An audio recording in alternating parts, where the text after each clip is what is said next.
Welcome everyone to Epoch Philosophy, just in podcast form.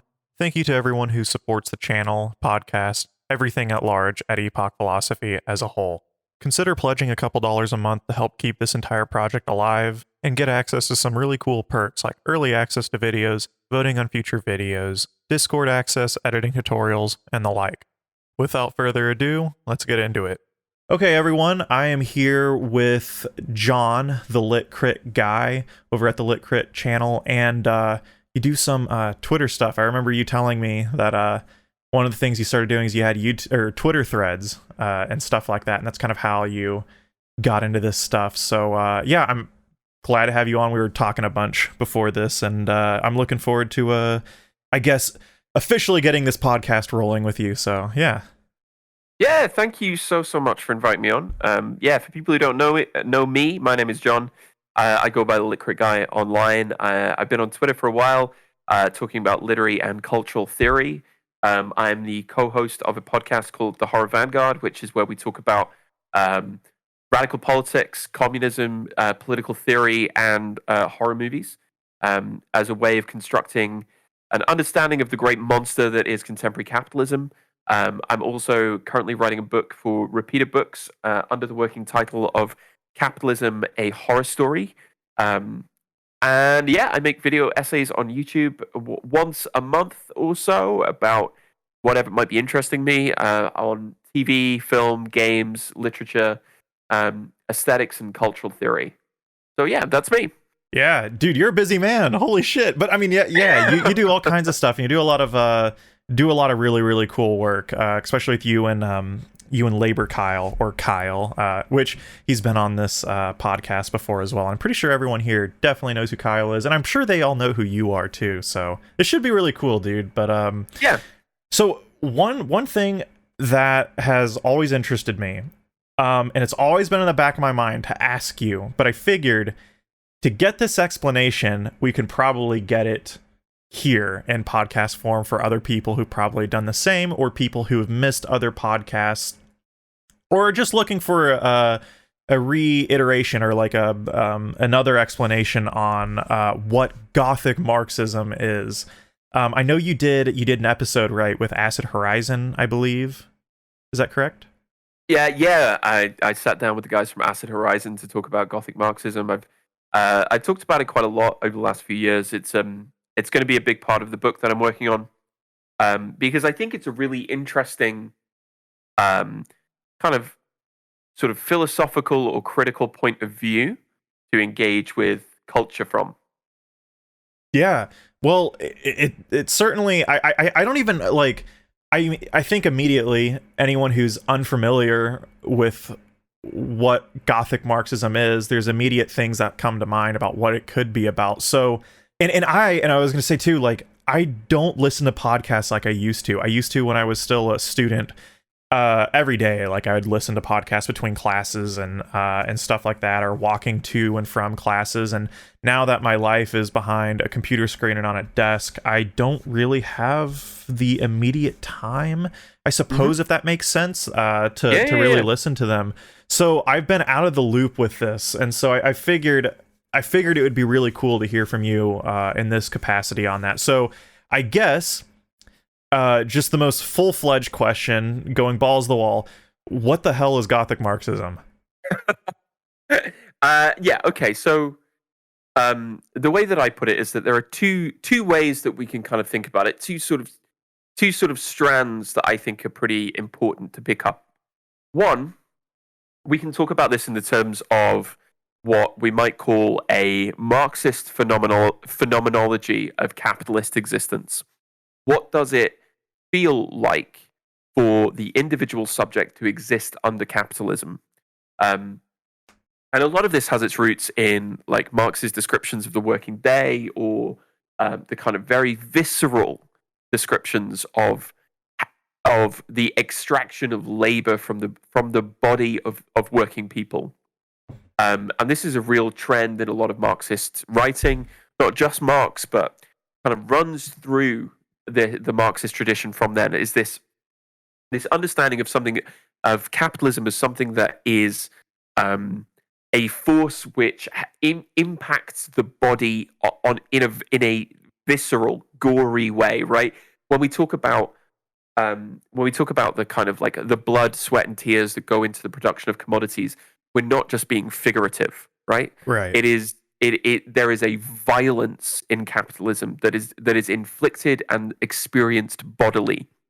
So that's one tradition. And this is like linked to wider historical discourses around the role and status of the body. A really great book on this is David McNally's book Monsters of the Market, which kind of links Marxist writings on the body to wider what he calls body panics of the 19th century. Oh, okay. So it's a really that's one way of thinking about it, and you can think about this in the context of like maybe writers like Upton Sinclair and The Jungle, written in the 1920s, I think, about the meat industry in America. Right, it's this visceral, painful thing to try and have to live through. And this is what we talk about quite a lot in terms of Horror Vanguard, where we talk about horror movies that explore the ways in which the body is this site of violence under capitalist modernity. That's one way of thinking about it. Right. That brings me to Alien a little bit. Like that seems like such a good example of like Gothic Marxism, right?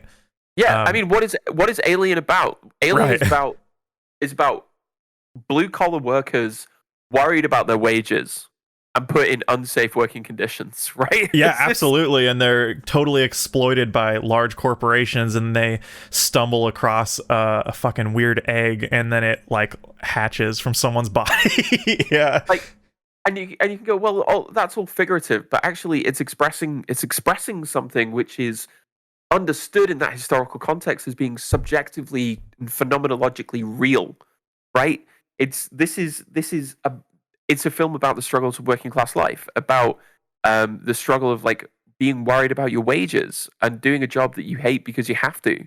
Right. The second kind of strand of kind of Gothic Marxism has its roots in the work of the surrealists of the early 20th century, the German Marxist Walter Benjamin, and the Hegelian Marxist writer Ernst Bloch.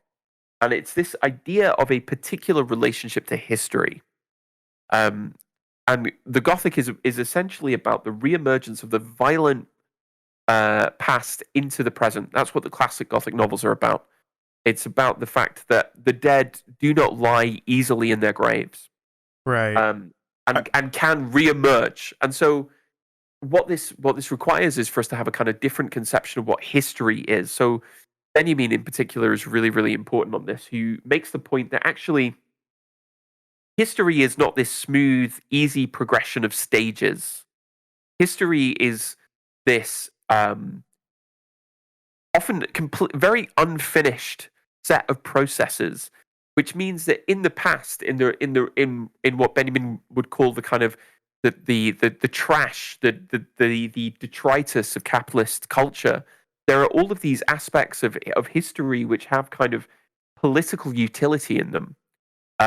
Benjamin used the figure of the rag picker, going along the tide line at high tide, looking for the junk, looking for the rubbish that has been washed up on the shore of progress. And the good orthodox, dogmatic, schematic Marxist is supposed to move past all of this stuff because we will inevitably progress into the stages of production will take us into a communist future.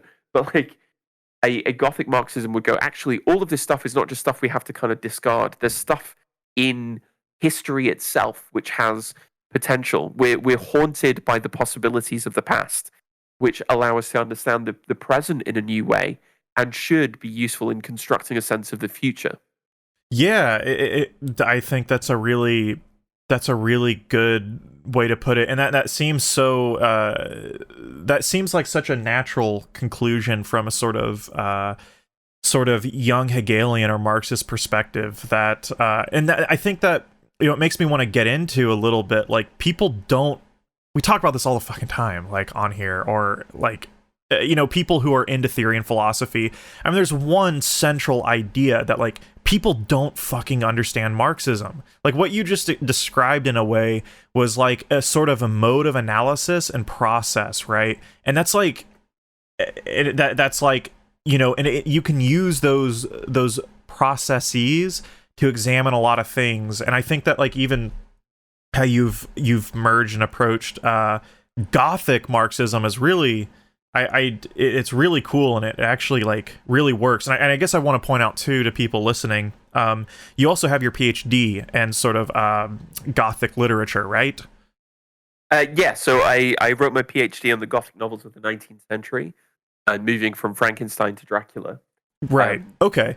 Yeah, I definitely want to throw that out there, because like like this isn't some. I think some people might think, like, I suppose, and I don't even find. I think the cynicism around this sort of aesthetic is a little bit unfounded. But like, this isn't some like. I think your approach isn't some like airy art house like yas, we're gonna fucking merge, like I'm a Marxist but I'm like goth at the same time, or like we're doing some really vague, like, I don't know, like art house like thing that has no actual tangible material meaning behind it or anything like that. Like, this is this is actually really cool. I really like how you've kind of built this up. That's actually really interesting. Yeah, this is. I think a lot of people go like, "Oh, it's just an aesthetic, right? Or it's like goth. It's like just talking about like the scary stuff of the world." But actually, and you go, "Yeah, it can be that." But actually, it's about trying to take. It's about trying to take the things like the persistence of the supernatural, the persistence of horror, the persistence of the idea of monsters, kind of seriously as indicating something about the nature of historical processes itself, right? Because Right. In a way, what is Marxism, but if not historical materialism, right? It's a way of understanding the past to give us a correct understanding of the future that opens possibilities towards the understanding of the present to give us possibilities towards the future. And I think one thing that's really important is to go that actually this is not just a matter of aesthetics. It's not just a matter of kind of tracing the various Gothic metaphors, but understanding the metaphors in the Marxist tradition as possessing a kind of genuine cognitive, political, and cultural function. So it's about understanding the fact that like our vision of history itself, this smooth liberal teleology, this easy progress from Right. from the barbarous violent past into the smooth present is actually not that. That's a story. That's an ideological story that we've been told. Yep. Benjamin particularly was like viciously distrustful of this, what he called the evolutionist mode of history. Mm-hmm. This idea that history was at kind of easy stages of progress. And, Yeah. and as he put it in an essay, no, distrust all the way down the line, pessimism, absolutely. Because what we've been told about history is a kind of narrative that elides so much of the strange ambiguities of the ways in which we are living in the past. We are living in the ruins of the past, right? Capitalism itself depends upon constant churn, constant revolutions in modes and relations of production. This idea that like I live in a city, the city is always constantly tearing itself down and rebuilding itself, right? Yeah. Literally, you live in the ruins of the past. The past is never gone, and so the political and cultural utility and vitality of that past is never completely foreclosed either. Capitalism is always attempting to kind of impose an endless now. What Mark Fisher called capitalist realism, that the endless gray horizon of the infinitely extending moment that we exist in now. But try as it might, it can never completely close off the past, which, in a kind of hopeful note, and this is the thing that the book is going to focus on in quite a lot, that horror, the Gothic can be a very hopeful mode, is that there are ways that means that the future is still open too. It's still an open question. And perhaps by learning to kind of live with the monsters and ruins and hauntings of the past, we might actually find new means of constructing a future. Right. No, I think that's like that's a super good way to sort of articulate the mode and the sort of what I would call like quasi, or what we kind of talked about, quasi evolution of history itself, and also the sort of the ideological story that goes with it. It kind of harkens back to something I think about all the time, that Zizek specifically, I believe, said in an interview. He's written about this numerous times. I think his book Violence really goes into this, but I can't remember what the exact context was, but an interviewer, I think it was in a Canadian broadcast, like something, doing an interview, and she was asked about, I think she asked him about the potential sort of violence that will occur under sort of immediate newer political projects that may or may not be emancipatory, or like how do you justify, like, you know, how do you justify, or how do you sort of wrap your head around new incoming violence, or new incoming like political rupture? Like, how do you, like, and she was kind of picking at him with that, like saying like, well, the sort of political story of the future that you want is something that will require a ton of in many ways a ton of hurt, and a ton of like a ton of discomfort, and even potential violence. And like, he just simply asked her, do you know how much violence takes place to maintain peace, or to like uphold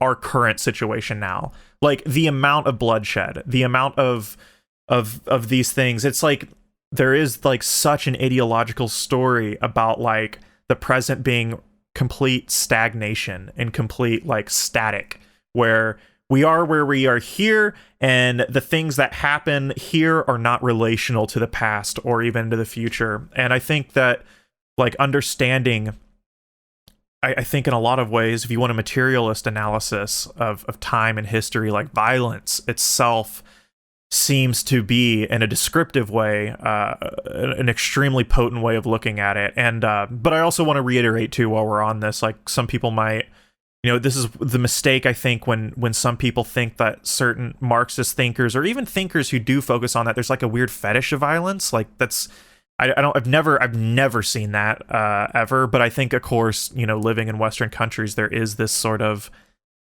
ideological tendency to look at like violence as something not something rather abstract and non-relational, you know? Yeah, absolutely. And you know, it's a story, right? This idea that violence is kind of elided is part of that story. You know, what is it? Benjamin says this in the Theses on the Philosophy of History, which is that even the dead will not be safe if the opponents win. This enemy has not ceased to be victorious, right? Like all of because as he points out, history is this accumulation of disaster, of colossal violence, of horror, Yeah. of suffering, of pain. But all of that is smoothed over, right? Even the dead are not safe, right? They are erased. Yep. They are, and he says that the entire point of looking at history in this way is, as he puts it, redeeming the dead, right? Not just recognizing the fact of their existence, but in so doing, taking on both a kind of responsibility for not just our struggle, but for their struggle as well. You know, this is what it means to kind of have a sense of uh, a Gothic Marxist approach to history. It isn't just attuned to the kind of supernatural, the strange, the haunting, but it's attuned to the ways in which revolutionary struggle or emancipatory politics has always wrestled with this question of violence. Capitalist modernity elides violence, and actually disrupting the naturalized idea of progress as this smooth linear narrative means confronting horror head on, and actually seeing in it a chance to make some sense of it in our struggles in the present. Right. No, that's yeah,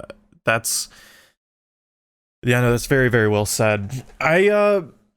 Yeah, so like I suppose that's like pretty I suppose that's like one of the. So I guess I could say like Gothic Marxism in some ways, like you said, it is sort of like, uh, it is sort of like a mode of looking at things in a certain lens or a specific tone of paint, I suppose. But no, I do kind of like that. Like one of the that is almost the story of history is like horror, right? But it is really weird how like as like us like Western liberals, that is never really an approach. It's almost hidden as much as modernity talks about sort of enlightenment, right? And a confrontation with the unknown or things that we should discover, like science, rationality, a sort of obliteration of certain forms of superstition. It creates an almost new ideological superstition, and a new blind spot, and that does seem to be things like violence and horror and exploitation, or these things that are very much real and surrounding us all the time. God, yeah, that's really cool. So I kind of figured that's what Gothic Marxism would have sort of entailed, but yeah, I guess in that light, that's yeah. Yeah. Like I think this is the point, right? The reason that I find it so valuable is that it allows us to have a very macro and micro view on capitalism simultaneously. As you put it, it's a kind of series of tools. It's a series of possibilities, ways in which you can apply a certain analytic or a certain mode of analysis to a given situation. So we can think about this in terms of very limited historical context, or like the literary and cultural traditions of horror and why they persist into the present. Or we can think about this in terms of a grander view on the philosophy of history itself, right? How do we construct narratives? What is our relationship to the past? Why is it that we are constantly drawn to themes of haunting? I think to me that's one of the really valuable things about thinking through Gothic Marxism. Right. Is there, that brings me to almost like a psychoanalytic tinge to Gothic Marxism, where I don't know, there's almost like maybe, the emergence, it makes sense, like there's an emergence of horror, right, as a medium of art, as something that like is a hidden expression of something that we feel, right? But it's never talked about. It's never at the forefront, but it's certainly there, and there's almost like a libidinal aspect to the creation of horror, right? Oh, completely. And this is like, I think this is a really important point, right? We're not talking simply about one of the real problems. One of the real problems of talking about like what is it like to live under capitalism now is that increasingly capitalism systemically is, or at least in the West, in America particularly, depends upon an economic mode of abstract financialization, right? The economy principally is powered by, does the line go up? Right? Right. Like there is no actual stuff. It's hypothetical numbers dancing around on various screens. Um and it's very easy to think about like modes of Marxist economic analysis as being quite abstract, but in a way, this is a point Deleuze and Guattari made in Anti-Oedipus. Like, there's one economy. There's one. There is just one. And the libidinal and material economies are flows of desire, flows of capital are closely interlinked, right? Yeah. So actually helping. I think the valuable thing about thinking in it that way is that it allows people to connect the low level kind of anxiety they might feel about their job or about their working conditions or about how expensive everything is. It allows them to connect that to a larger narrative, to a larger kind of view on things, which is that actually, all of the stuff you see on the news and that kind of low grade, persistent anxiety and depression that capitalism inflicts upon us are intimately bound up with one another. Right.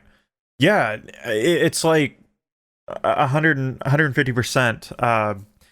Yeah, I guess this keeps bringing my brain back. I think you briefly mentioned how, like, really, like, how we view, like, but what we think is real really is just a number of abstractions, right? The market, evaluation, investment, and especially increasingly in the 21st century, there is no material referent for that, right? Yeah, There's completely. we're almost starved of materiality, right? I've thought about this a lot. Something it always finds, if I ever do a video essay, there's always a portion that finds, especially if I'm talking about subjectivity, or how we are, like how we live, and our sort of weird ways we go about life today, that might be different from the past. It's like there is such a starved life of materiality, right? And that comes out in so many ways. I think, talking about Gothic Marxism, I can't think of anything more, like, indicative of that is also, like, American Psycho. Like, it's this financial, like, God, I can't even remember exactly what. I think he does corporate.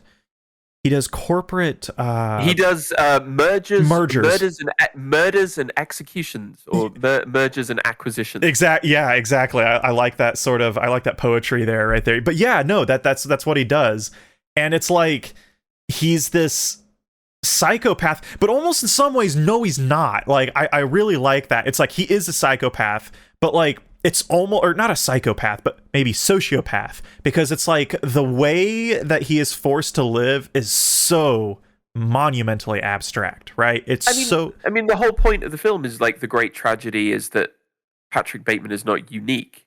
Yeah, He's just aware of himself in a way that other people are not. exactly. Yeah, that is, I mean,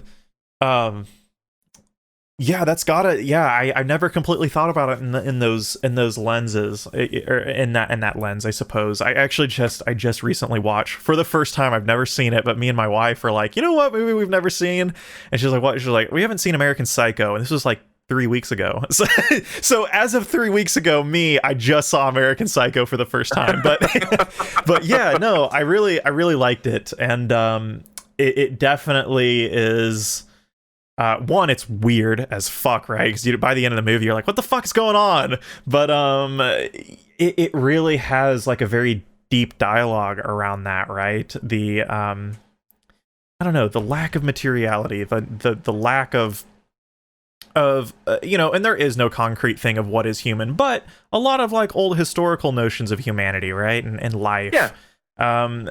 Yeah, I don't know. I mean, Bateman's a super interesting character here, because, like, the whole point of the film is like, it's commodity fetishism taken to its logical endpoint. Yeah. Like, what happens if you exist in a society that has commodified everything, even down to the level of subjectivity itself? And what happens is, well, you'll tear those commodities apart, and it won't matter if it's a plate of food at Dorsia, or, like, sex workers, or the poor. Yeah. That's damn. Yeah, you figured that film out, haven't you? I'm sure you like it a lot, don't you? I mean, it's kind of a classic in Right. terms of goth cinema. It's probably, like, the classic satire of the 1980s. But it's Right. like that's the violence that was inherent in Reaganite capitalism, right? That Of was, course. it's showing again the phenomenology of what that's like. Behind all of the suits, all of the cocaine, all of, like, the high-end restaurants, there was this, like, huge vicious violence and hypocrisy. Absolutely. Like, and sort of, I guess, phenomenology, in case anyone here is listening who isn't completely sure. So, like, in this context, you mean phenomenology as something more sensory, right? The sensory, like, sort of subjectivity and like, life of people day to day, right? Their experience, Yeah. their sort of, yeah. Okay, perfect. I just wanted to throw that out there in case anyone was like, what the fuck's he mean by phenomenology? But no, I'd go. I've thought about this too, like, and that's why, like, neoliberalism as an ideology has fascinated me. I think it fascinates a lot of more maybe left-wing people, or people who are I don't know, even like horror like yeah, like there's something very like weird about neoliberalism in that it is like truly in many ways neoliberalism that time in the 80s was some of the most, like literally and figuratively, the most like one of the more violent times in history, like as how we look at violence as an actual realized concept, right? Not just immediate, like, you know, immediate, I'm gonna go out and shoot you or stab you. No, but like the real effect of violence and how institutions operate around that. You know, I mean, in the more classical ways, I mean, it existed, right? The CIA quite literally being responsible for millions upon millions of deaths in other countries and across the globe. And then you have new institutional economic responses to people's livelihoods being completely torn to shreds.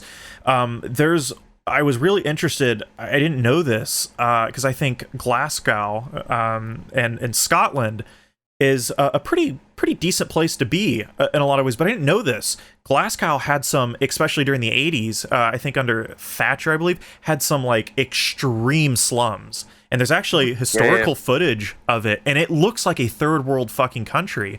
And some of the footage was kind of, they kind of explained that what you're looking at was sort of public housing blocks that before Thatcher were like quite nice and decent, in a decent place to live. And I think it wasn't even necessarily all like public housing or anything. A lot of it was, you know, some person lived in this home here who worked in said industry. Other person here was, I don't know, on disability or whatever. But it showed like a panning of like 1970, the beginning of 1970, and the street was quite nice, working class.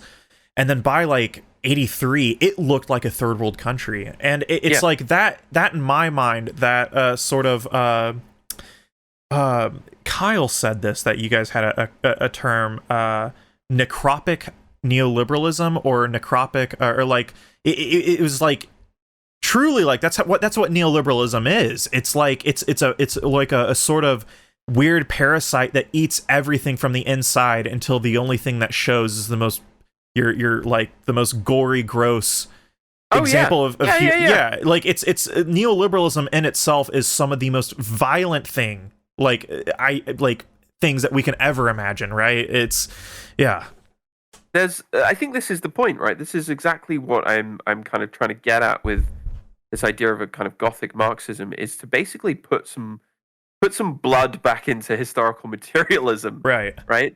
To show that we are told a certain story about our relationships to the past, and we're told a certain way of thinking about what does it mean for history to change, and a lot of that is designed to undercut often incredibly vicious levels of violence.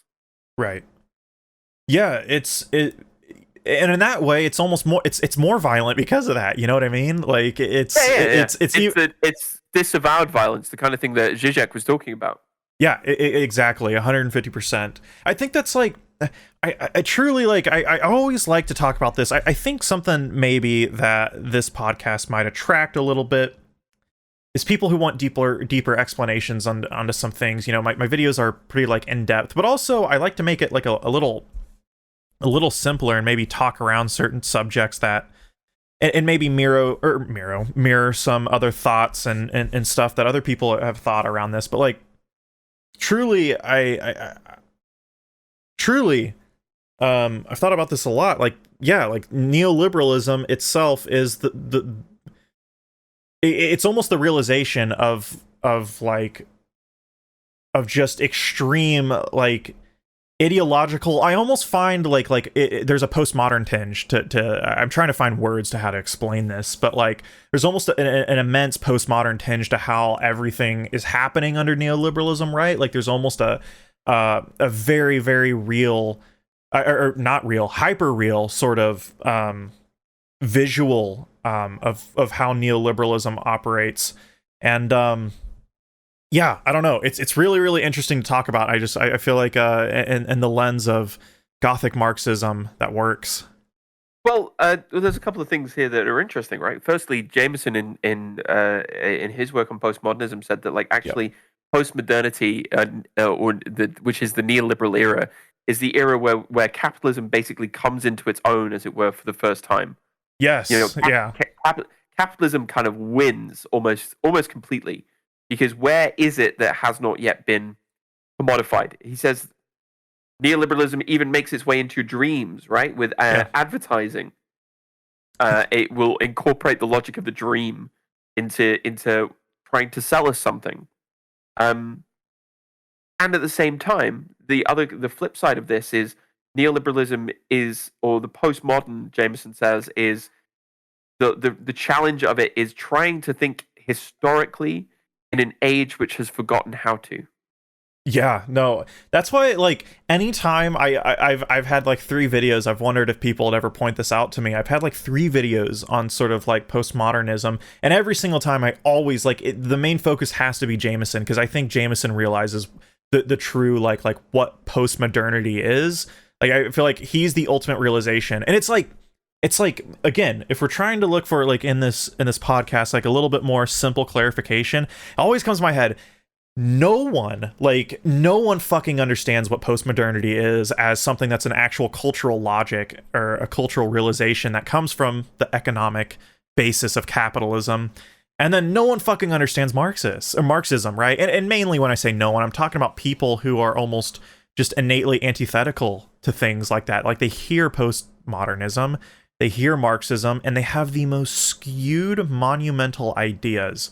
And it's precisely like, it makes so much sense, because it's like, ironically, it's precisely what Jameson describes, right? There is just like everything at this point sort of exists as like a hyperreal substratum where like there again, we were just talking about the lack of materiality from day-to-day life, a life of complete abstractions. The education process, right, is just testing and abstract concepts and stuff. And in my mind, this is Jameson's point about like the absence of history, right? What does it do? It traps you kind of nowhere. It gives you nothing to go on. It gives you no way of kind of understanding things like how have things changed or progressed, or has that happened?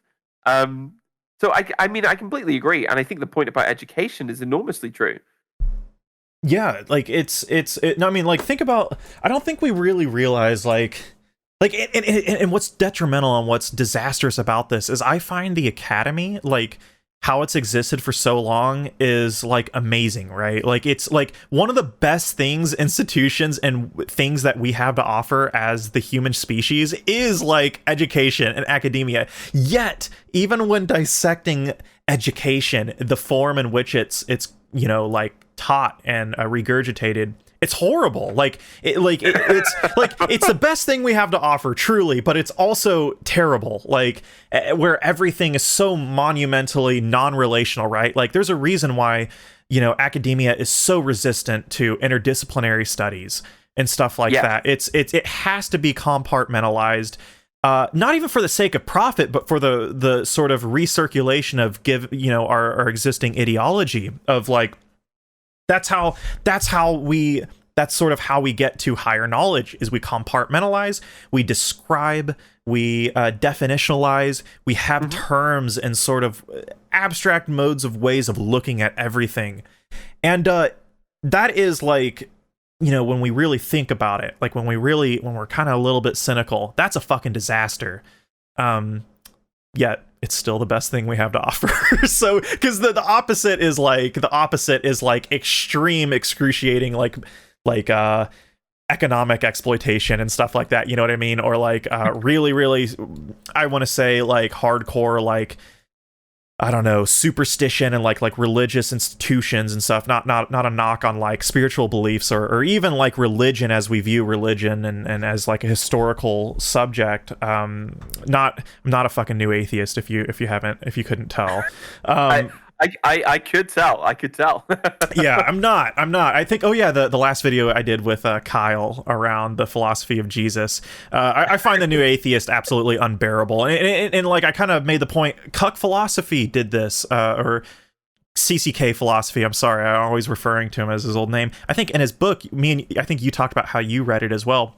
I grabbed something from his newest book, Philosophizing with a Hammer and Sickle. I don't know if you remember this portion where he says, like, no wonder he was kind of had a brief point talking about life affirmation with Nietzsche.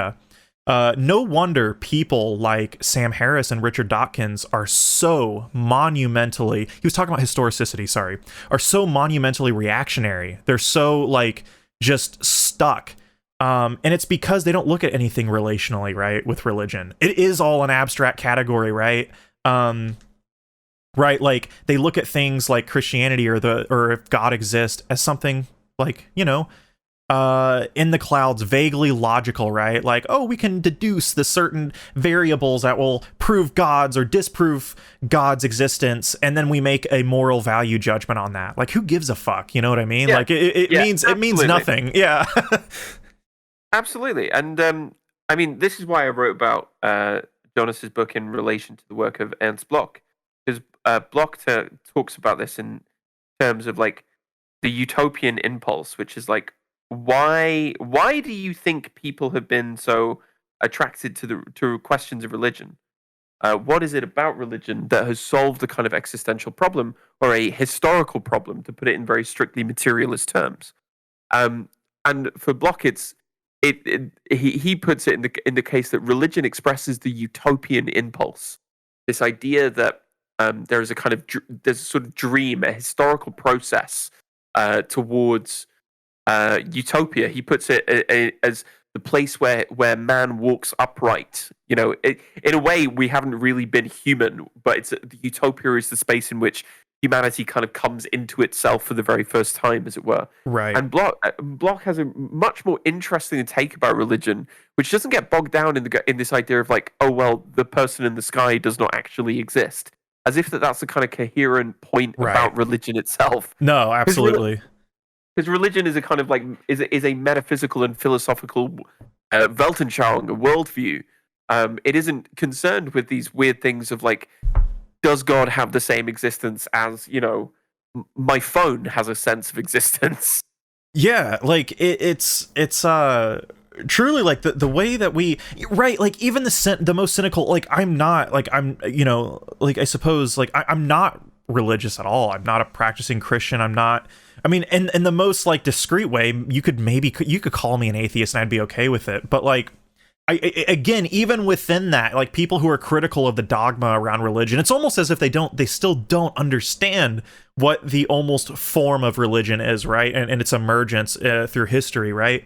And it's like you said with utopia, like, you know, talking about neoliberalism, talking about sort of Gothic Marxism as a tool, like, and Mark Fisher this is kind of an echo of Mark Fisher, but, like, utopia is just like, it's like relinquished, it's like pushed away as something just monumentally idealistic. Yet, like, half the time, the people who do this are deeply, like, religious in a certain context, right? But, like, that is in a lot of ways the form of religion, and how it's practiced is a sort of realization or of a future of utopia, right? In the form in which it exists. You know, you go, you know, live here on Earth, and then you go to heaven, you know, in the afterlife or something like that. But it kind of shows the structural way of society, the way that we live, the economic system around us. It pushes things like utopia away, and it's like, yeah, people are so monumentally cynical over things like utopia. But I think things like utopia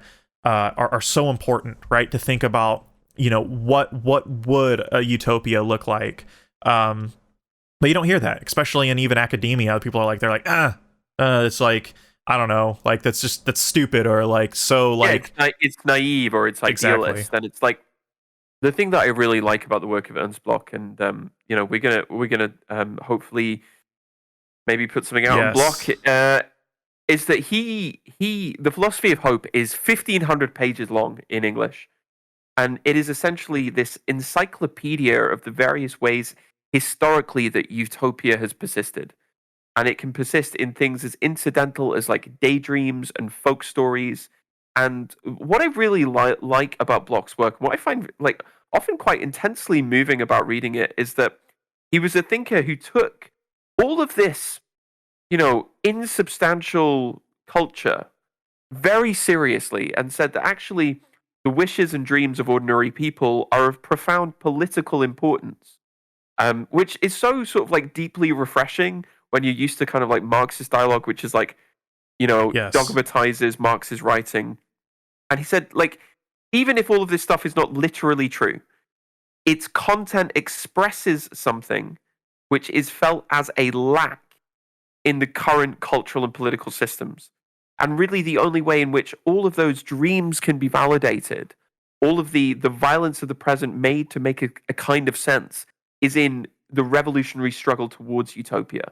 And in terms of religion, Bloch has this really interesting book called Atheism in Christianity, where he says that really only an atheist can be a good Christian. Yeah. And only only a Christian can be a good atheist. That's which is probably where I would place my own kind of religious beliefs and affiliations. Yeah, I think in the Sublime Object of Ideology, Zizek details that exact thing from Bloch.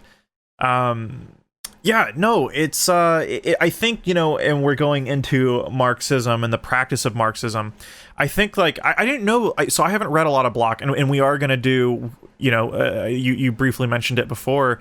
To anyone still listening, we are, me and John, the Lit Crit Guy, we are actually going to do a video at some point, probably soon, about Ernst Bloch, and I'm definitely looking forward to it. I'm actually looking forward to it more now because you've been detailing a lot of things about what he's talking about that's really interesting and very, very cool. But I think that's like something that will bother me a little bit about sort of practicing Marxists who are, one, they misconstrue the actual real core meaning of what scientific socialism or scientific Marxism is.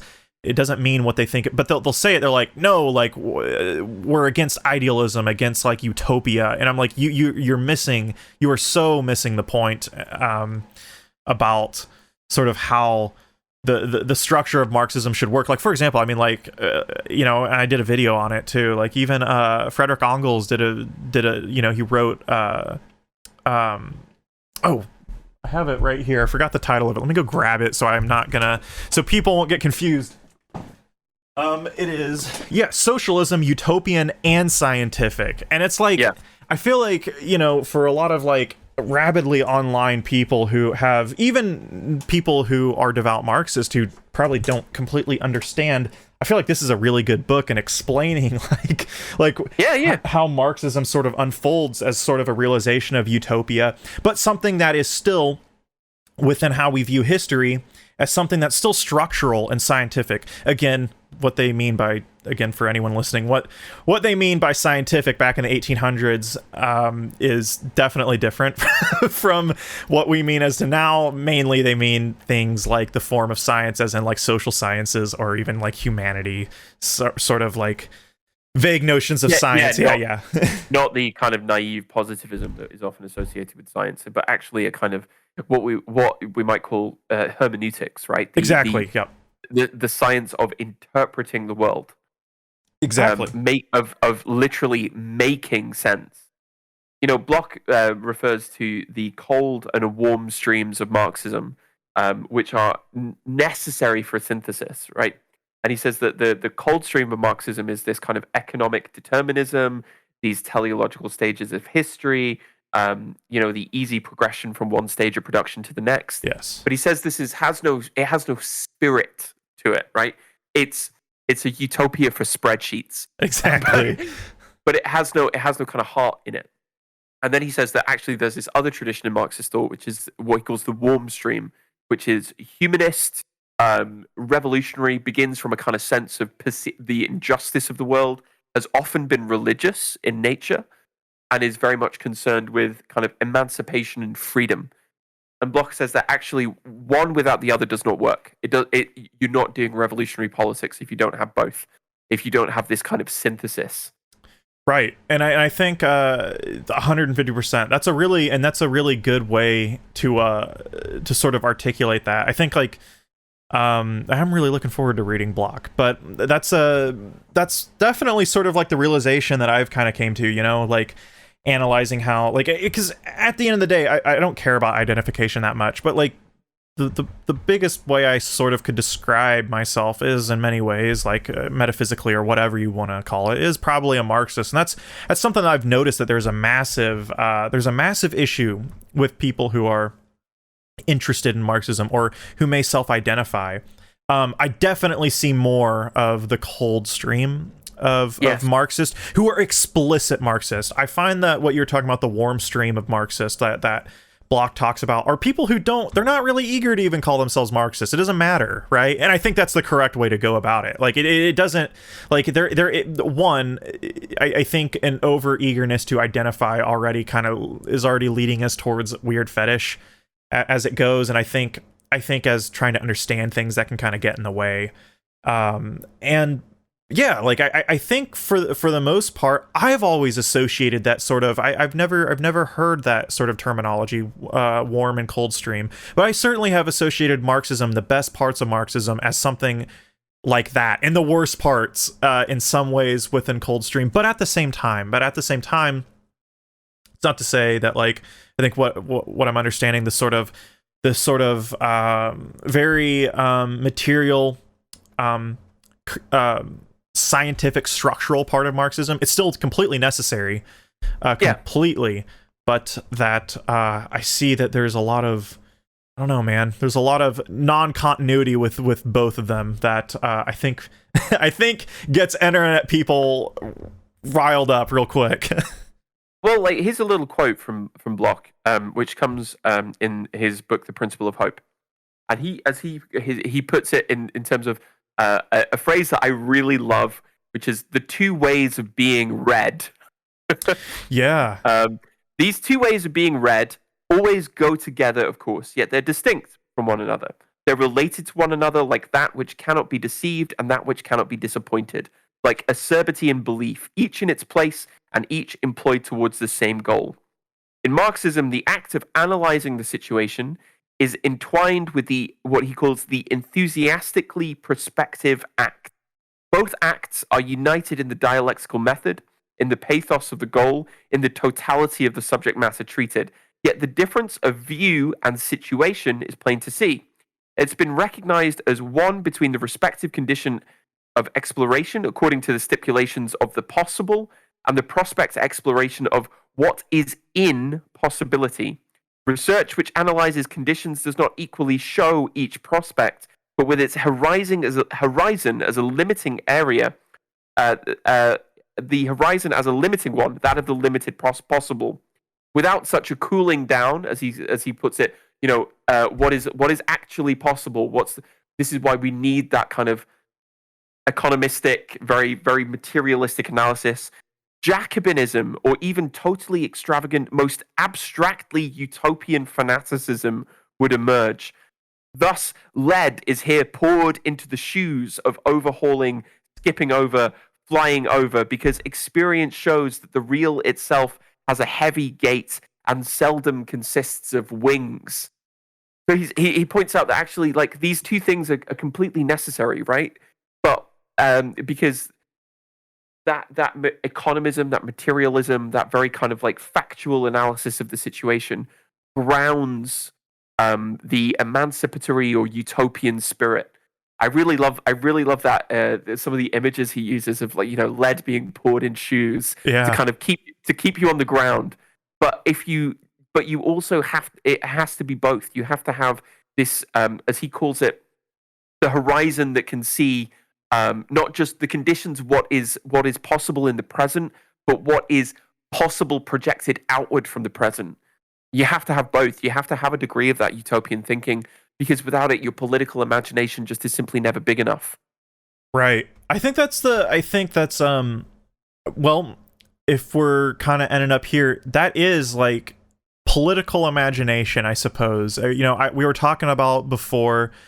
I was telling you some of some of the things I was interested in, right? We were talking a little bit before this podcast started, talking about, like, sort of how I view affect and art and stuff, and like that seems to be the marking right now, right? It is an utter obliteration of imagination, like, in every sense. Like, that is, it's weird. We live in the most atmospherically vague, weird postmodern time, yet at the same time, our imaginations are just there is no imagination really. Like when we think about it on a larger lens, and yeah, that's one of the markings of the 21st century that I'm at least that I have my eye on is just like the utter absolute destruction of imagination.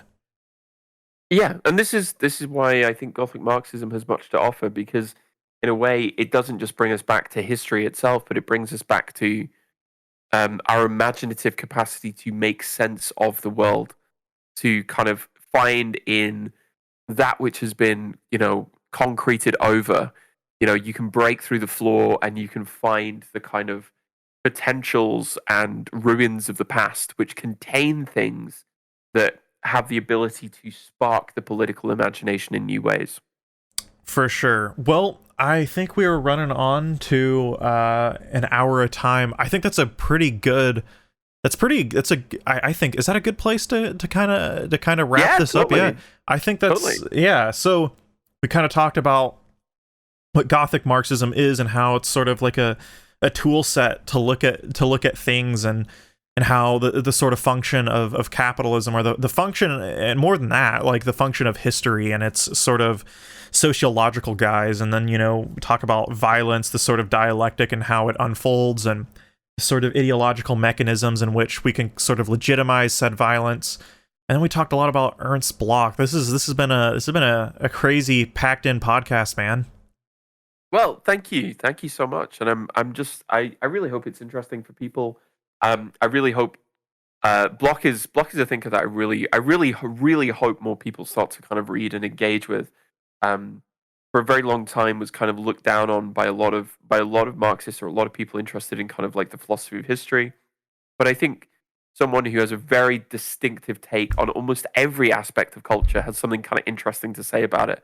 Um, and is curious about everything in ways which I find kind of tremendously inspiring. And I think um, at a time when imagination is so sorely needed, like people like Block really can be a great resource. Yeah, no, I think, dude, you've totally convinced me. I always was interested in Block, and a lot of people, I think people who like Block really, really like Block.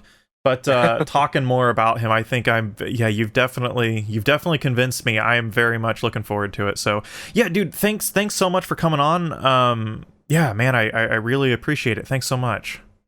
Yeah, thank you for having me on, and yeah, I look forward for us making that video. Yes, me too, dude.